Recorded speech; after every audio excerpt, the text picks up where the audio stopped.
Hoy vamos a explicar lo que son estrategias y métodos de aprendizaje. Para comenzar, primero hay que saber qué es el aprendizaje. El aprendizaje es un proceso complejo que está comprendido por variables que involucran el cambio en el sujeto, a través de un proceso por el cual se adquieren o modifican conocimientos, habilidades y destrezas. El aprendizaje es afectado por unos factores que son la motivación, la moderación psicológica, la capacidad intelectual, la actitud dinámica y activa, la dificultad de material y la distribución del tiempo. Todos estos factores pueden afectar lo que es un buen aprendizaje. El aprendizaje es parte de la estructura de la educación y es fundamental ya que durante los primeros años de nuestra vida el aprendizaje se da de una manera automática. Se van adquiriendo conocimientos y actitudes, pero el aprendizaje luego se ve afectado por el componente voluntario, ya que va adquiriendo mayor fuerza e importancia. El aprendizaje también puede ser consecuencia de pruebas y errores hasta el logro de una solución válida. De acuerdo con Pérez Gómez, el aprendizaje se produce también por intuición, o sea, a través del repentino descubrimiento de la manera de resolver problemas. Eso significa que el aprendizaje a veces se da de una manera que no se espera, o no de una manera común. El aprendizaje también hay que tener en cuenta que un estudiante regulado tiene que tomar unas decisiones para que se dé un buen aprendizaje, ya que el estudiante regulado toma en cuenta los factores que afectan su aprendizaje. También tiene en cuenta estas decisiones que son la elección de los métodos a emplear, la intensidad del estudio, la persistencia en la propia dedicación al estudio, el control de uno mismo en todos y cada uno de los pasos que se vayan dando. Esto se debe a que el aprendizaje es un proceso que no es igual para cada uno. El proceso en cada persona se da de una manera diferente y es efectiva de manera diferente en personas diferentes. Hay que tener en cuenta que el aprendizaje, nosotros no nacimos sabiendo aprender. Entonces hay que aprender a aprender de manera correcta. Porque hay veces que este aprendizaje no se da de una manera efectiva y los conocimientos que se adquieren no se adquieren y no son duraderos, sino que son por un tiempo. Entonces, por esto existen las estrategias de aprendizaje. ¿Qué son las estrategias de aprendizaje? Son unas estrategias que se han dado para facilitar este proceso. Uno de los propósitos de las estrategias y los métodos es facilitar la adquisición y almacenamiento o utilización de la información. Esto se debe a que hay contenidos que son muy espesos, son pesados o requieren un conocimiento bastante amplio de lo que es el tema. Existen estas estrategias para facilitar este proceso. Por eso, las estrategias exigen un procesamiento de información, de adquisición, codificación o almacenamiento, o recuperación o evocación de la información. Todo esto con el objeto de que el aprendizaje sea de una manera efectiva y que el conocimiento sea de verdad almacenado y luego pueda ser reproducido por nosotros. Un estudiante autorregulado es consciente de todas estas estrategias y busca que estas estrategias sean efectivas en su proceso de aprendizaje, que es único para cada persona. Por eso, las estrategias son muy amplias y se dan de maneras diferentes. Son muchísimas estrategias las que se dan para que puedan cumplir las necesidades de cada uno y para nuestros propios procesos y el aprendizaje. Una de las vertientes más importantes es el procesamiento de la información. Toda información que llega al cerebro ha de ser elaborada, reestructurada y organizada con los conocimientos previos o los esquemas propios cognitivos que tenemos como ser humano y integrarla como algo propio. Toda esa información que se recolectó en el caso académico, ya sea de revistas, de libros o clases de profesor, es seleccionada, procesada y se debe llevar a través de una serie de procesos mentales para comprenderlas. Todo ese proceso de comprensión se traduce también en lo que llaman un almacenamiento de la información en la memoria para que pueda ser usada en una posterior ocasión. Pero ¿qué pasa? De que eso se lleva a través de un proceso de codificación en la cual no es más que transformar toda esa información en sonidos, en esquemas, en palabras que nos va a permitir relacionar y hacer semejanzas con el mundo exterior y poder emitir un criterio propio y podamos ir más allá de la información recibida. Ese proceso de codificación se llama, también se puede comprender o se puede también traducir como una comprensión y se lleva a cabo a través de tres procesos, que es una representación mental de lo que queremos grabar o estudiar, una organización interna de todos esos conocimientos y una integración de los conocimientos. En esta primera fase vamos a trabajar solamente con la representación mental y con la organización interna. La comprensión o la codificación se lleva a través de estos tres procesos: la representación mental, la organización interna y la integración de los conocimientos. Ellos tres tienen una plena autonomía, pero se recomienda o el estudiante debe trabajar en la integración de las mismas para poder tener una mejor comprensión y un mejor éxito académico. La representación mental se lleva a cabo, ¿verdad?, a través de unos códigos de representación del pensamiento, no es más que la asimilación de la información. Una vez que la información recibe, el objetivo más importante es asimilarla. Y ella se asimila a través de tres códigos: código lógico verbal, código visoespacial y código analógico. El código lógico verbal es aquel que procesa la información de una manera lineal, lógica y analítica, de forma secuencial. Es el más importante de todo porque es el que trabaja la parte del hemisferio izquierdo y es el que se representa mentalmente toda esa información que es recibida en el cerebro. Pero él por sí solo tiene un mayor esfuerzo, pero el código visoespacial es el que nos ayuda o nos permite tener una visión global de de todo el conocimiento que estamos adquiriendo, y es lo que lo sintetiza. Aquí trabaja la parte del hemisferio derecho del cerebro y nos permite tener como una visión global de todo nuestro conocimiento. Y el código analógico es el que está en la línea entre el código lógico verbal y el código espacial, que no es más que es buscarle la analogía a cada uno de todos esos códigos que tenemos en nosotros. ¿Por qué? Porque el ser humano se basa en analogía y semejanza y nos ayuda a transferir toda la información. En el texto hay un ejemplo muy interesante. ¿Por qué? Porque nos ayudan a explicar cuál puede ser la altura de ciertos estudiantes, ¿verdad?, solamente con una serie de instrucciones. Pero ¿qué pasa? De que si nosotros lo vemos gráfico, ya nada más con verlo podemos comprender quién es más alto que el otro, y también por analogía. Hay una analogía bien interesante. ¿Qué pasa? Que la analogía que podemos tener es que el cerebro es como que tengamos el CPU de una computadora. Las habilidades, ¿verdad?, son los programas que podemos tener. El cuerpo como tal es lo que llamamos el hardware y todas las cantidades de analogías que podemos tener en la vida diaria. Con estos códigos de representación es que nosotros podemos convertir toda la información bruta que llega al cerebro en una información que puede ser procesada y que ahora forma parte propia de nosotros, y poder después dar un veredicto o dar una síntesis mejor de lo que recibimos. Posteriormente, ¿verdad?, nosotros para el código lógico verbal para que pueda tener una mayor comprensión, ese código debería de tener unas ciertas estrategias para dominar el vocabulario. ¿Por qué debe tener estrategias para dominar el vocabulario? Porque ese es el eje central del lenguaje.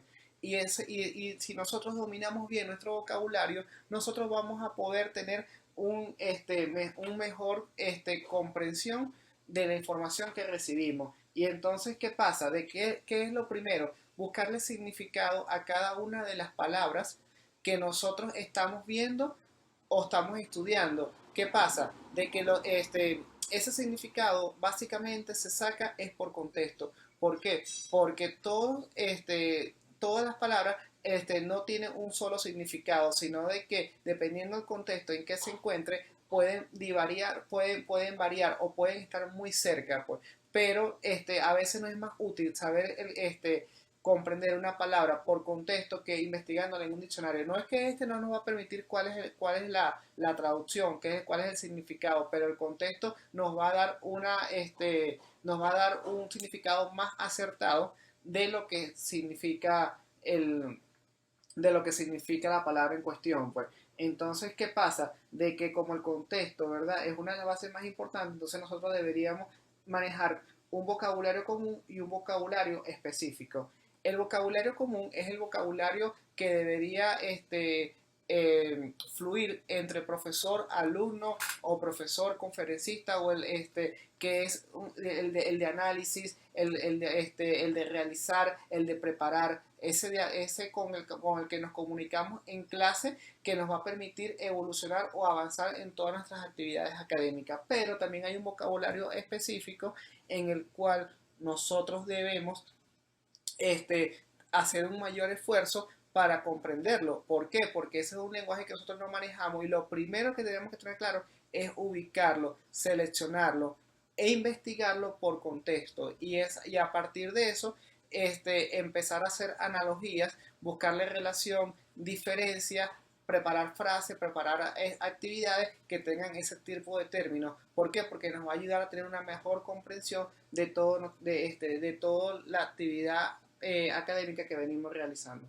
Bueno, después de todo esto, también una de la siguiente parte, que es la parte gráfica, que nos podemos ayudar con supernotas, con mapas mentales, con mapas conceptuales, y es lo que va a explicar ahora mi compañera Andrea Martínez, con toda esa otra parte del hemisferio derecho del Siguiendo cerebro. con lo que dice mi compañero, vamos a hablar de los mapas conceptuales, que es una manera de procesar información.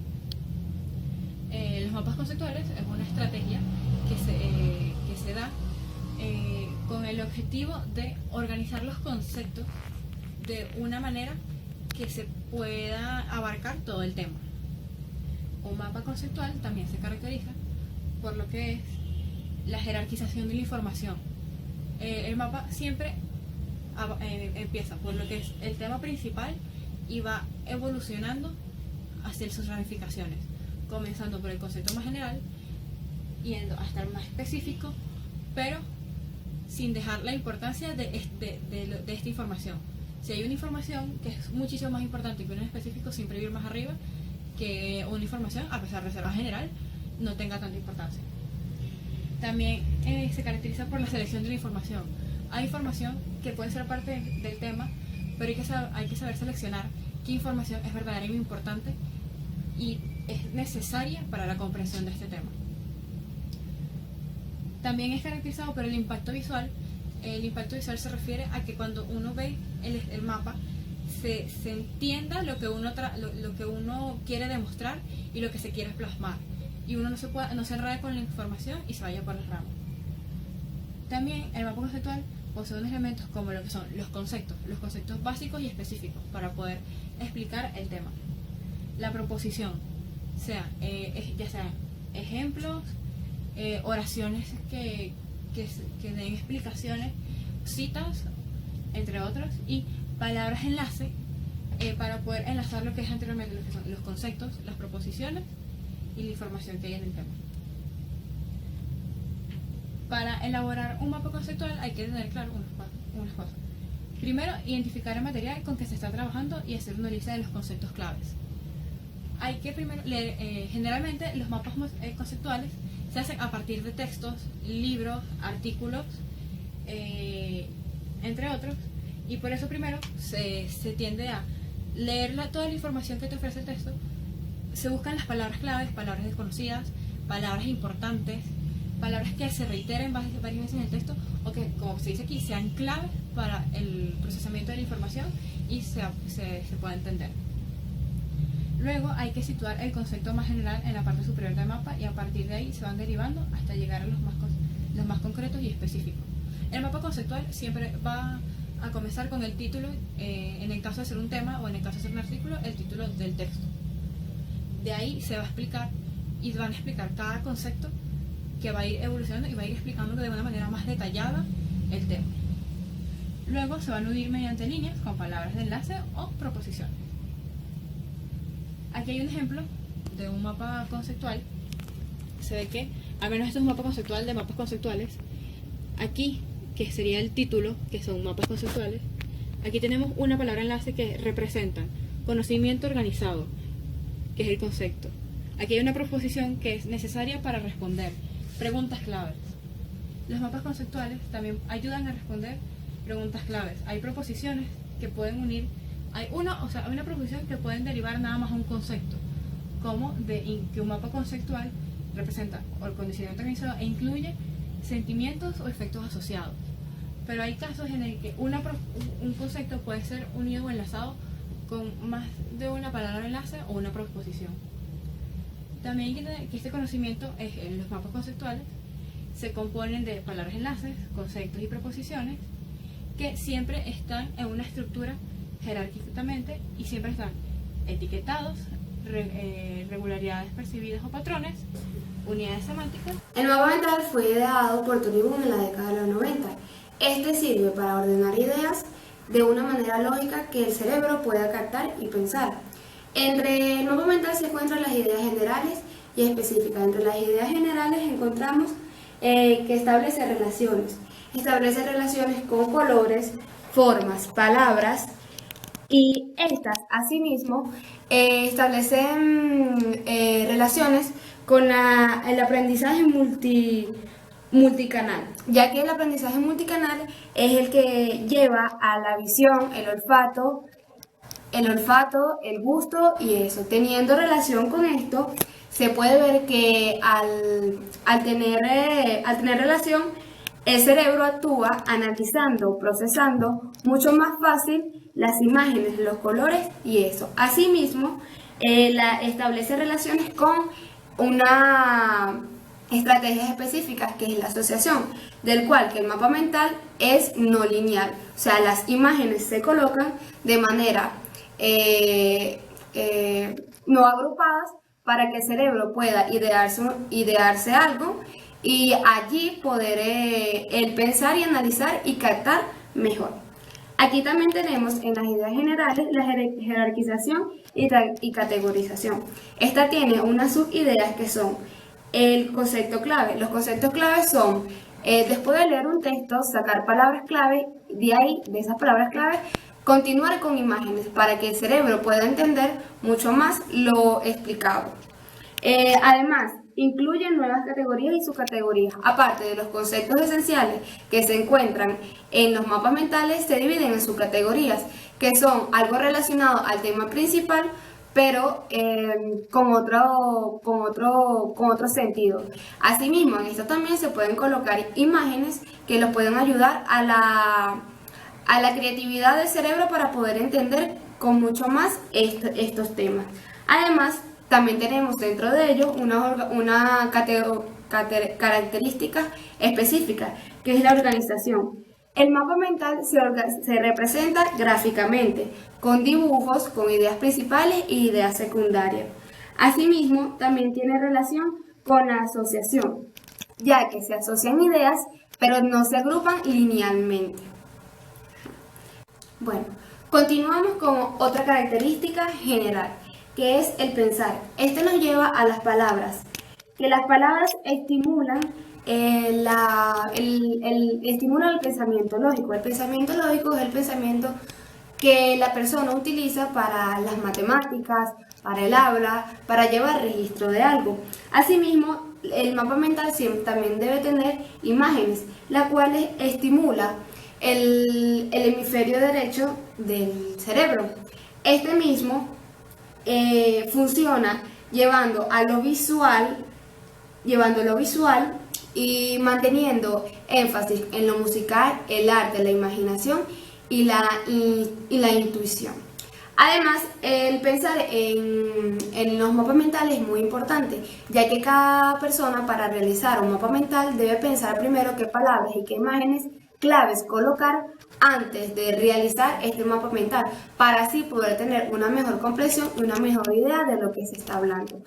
Asimismo, estas ideas, las imágenes y las palabras hacen que el cerebro piense de una manera diferente. Las imágenes llevan a que el cerebro analice mucho más imaginándose otras cosas, llevando esto al punto exacto a donde queremos llegar. Asimismo, las palabras claves también hacen que el cerebro imagine y haga funcionar el hemisferio izquierdo del cerebro para así estimularlo y poder entender lo que se quiere dar utilizando los dos hemisferios del cerebro. Bueno, continuamos con otra característica específica del mapa mental, que es el pensar de las palabras y las imágenes. Las imágenes llevan a la estimulación de la imaginación y las palabras llevan a la estimulación del pensamiento lógico. El pensamiento lógico es aquel que lo utilizamos para las matemáticas y para razonar. Y las imágenes lo utilizamos para el arte, para la música. Para entender estas dos cosas, las imágenes y las palabras, utilizamos el hemisferio derecho y el hemisferio izquierdo del cerebro, el cual el hemisferio derecho sirve para el arte, la música,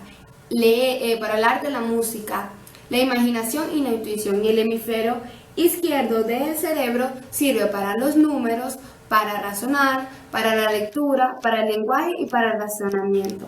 Estos mismos nos ayudan mucho al entender y al imaginar, ya que estos dos hemisferios funcionan con las imágenes a imaginar y dar a entender más de lo que se quiere dar, y el hemisferio izquierdo sirve para que el cerebro se imagine y razone de una manera lógica, entendiendo más y analizando más las palabras y imágenes que se encuentran en los mapas mentales.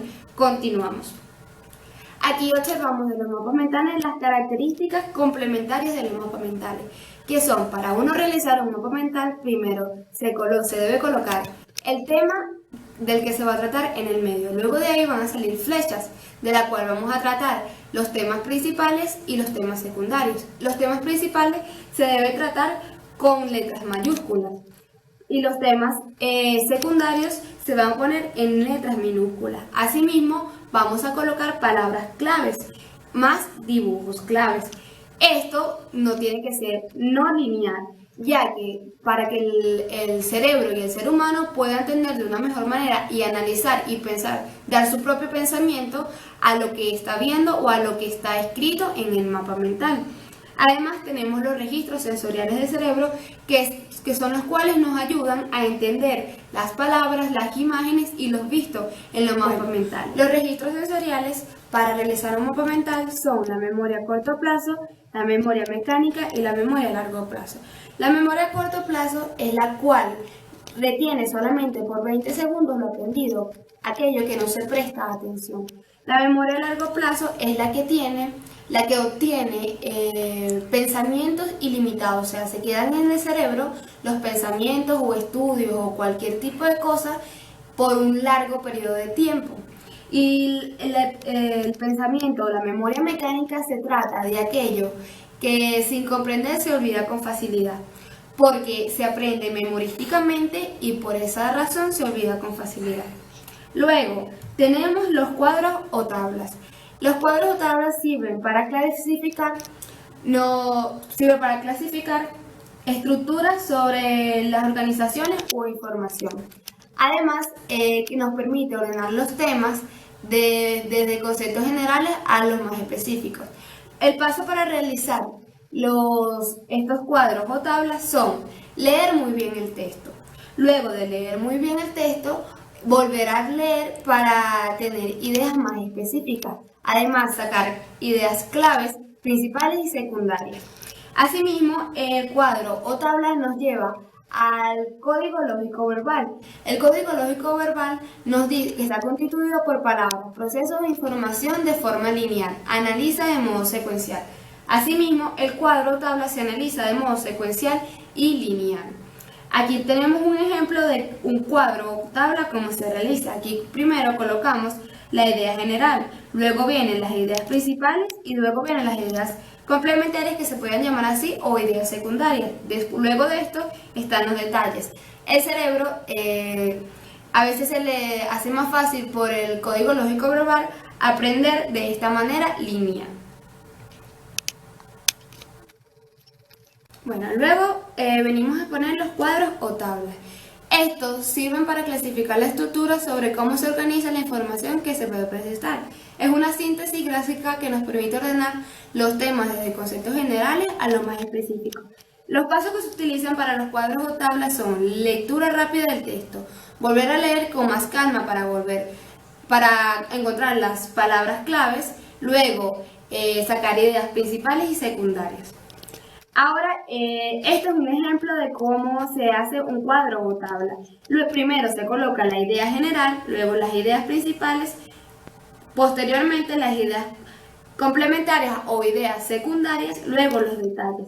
El cerebro a veces puede optar por aprender de manera lineal o no lineal.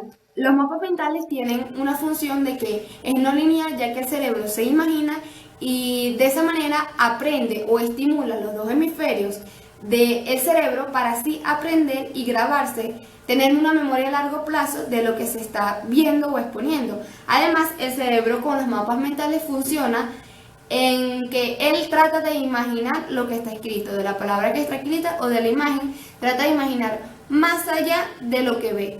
Por eso es que los mapas mentales tienen una buena función en lo que es la educación, porque es uno de los principales fundamentos que enseñan desde el colegio para aprender o para memorizar algo que se da.